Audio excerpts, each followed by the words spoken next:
welcome back in my SST class. Today we'll continue the history chapter 2 on the trail of the earliest people. Some of the students will find out the same chapter name as from hunting gathering to growing food. Okay, so previous class we discussed about some topics like the definition of hunter gatherers, the reason behind hunter gatherers movement, how do we know about this people, means the early people, choosing a place to live in. Today we'll start with the topic sites and making stone tools. In previous class we discussed about the sites, just like the factory site, habitation cum factory site. So what is the meaning of sites? Sites are places where remains of things like tools, pots, building were found.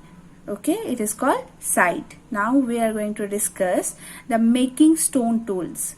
The tools of stone used by early humans in the old stone age were very crude, rough and unpolished. So the question is, what is the meaning of crude? Crude means simple and basic without any chemical composition. So the tools were made by using either of two techniques, the stone on stone technique and the pressure flaking. We are going to discuss now the stone on stone technique. In this technique, the pebble from which the tool was to be made was held in first hand. Also it is called as a cord. Okay. On other hand, another stone called hammer was held. The second stone was used to strike off flakes from the first till the required shape was obtained. In pressure flaking technique, the core was placed on a hard surface. The hammer stone was used on a piece of bone or stone placed on the core to remove flakes that could be shaped into tools. So the question is, what were the uses of this kind of tools? So stone tools were used to cut trees, scrap the bark of the trees, dig the ground, hunt animals and skin them. Okay, stitch animal skin to make clothes and to chop meat, fruits and wood. Our next topic is finding out about fire. One of the greatest discoveries made by the early human was fire. It is not known how it was discovered. Perhaps two flames were rubbed together accidentally and sparks fell on dry leaves nearby. Further, early human may have seen lightning strike a tree which went up in the flames.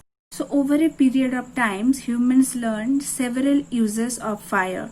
It kept them warm in winter. It was even burnt at the entrance of the caves to scare wild animals. Later they even learned the art of cooking food. Now we are going to discuss our next topic, a changing environment. Grassland developed in many areas due to change in climate around 12,000 years ago. Herding, rearing animals and fishing became very common event. So what is the meaning of herding and rearing? बहुत simple है, जैसे अगर small group पे अगर animal आप take care करो तो उसको रेयरिंग बोलते हैं, लार्ज अमाउंट पे और we can say the big group of animals rear up, on that time it is called herding. Several grain-bearing grasses like wheat, barley, rice grew naturally in different parts of the subcontinent. The people also began growing plants on their own. Now we are going to discuss our next topic and the most vital one, and that is names and dates.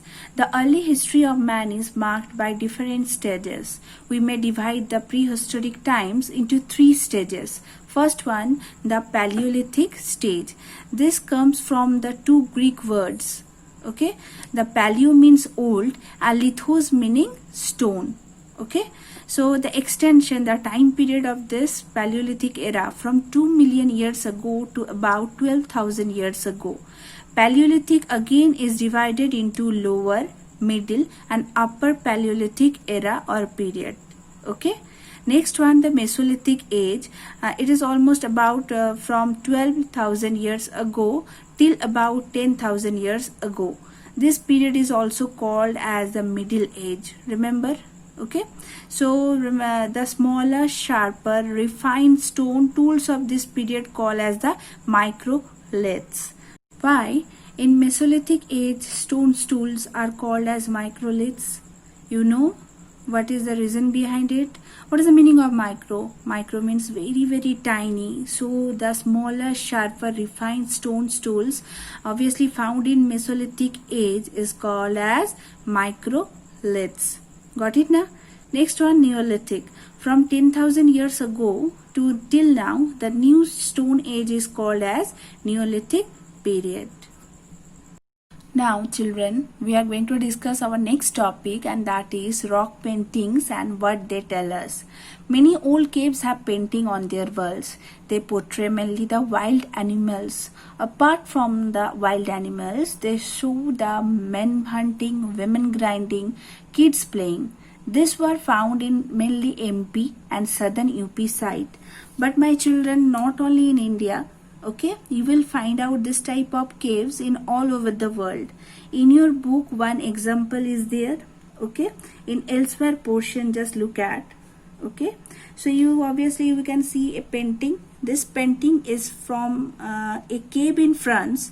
This site was discovered by 4 school children more than 100 years ago. Painting like this were made between 20,000 and 10,000 years ago. Our next topic is who did what. There is no clear evidence, but it is proposed that men and women have done their work together, or maybe some tasks which were to be performed only men or women. So कोई काम हो सकता है men और women एक साथ करे, या कोई particular task हो सकता है men ही करे या women ही करे. Okay. Now my dear children, we are going to discuss our last topic, and that is a closer look Hunsgi. In recent time, Hunsgi is situated in the Karnataka. So in Hunsgi, a number of early Paleolithic sites have been found. A large number of tools were also found, and most of which were made of limestone. So my dearest children, already we have covered this lesson, but you have to do a map work from this chapter. So according your book, page number 14, there are some important archaeological site. From this map, you have to mark some places. So first one Burjum, okay, second one Mehergar, third one Bimbetka, fourth one Inamgaon, okay, fifth one Hunsgi, sixth one Halur, seventh one Kunnal Caves, and last one Adichanallur. Got it now? So that's enough for today's class. We will meet in our next class. Till then,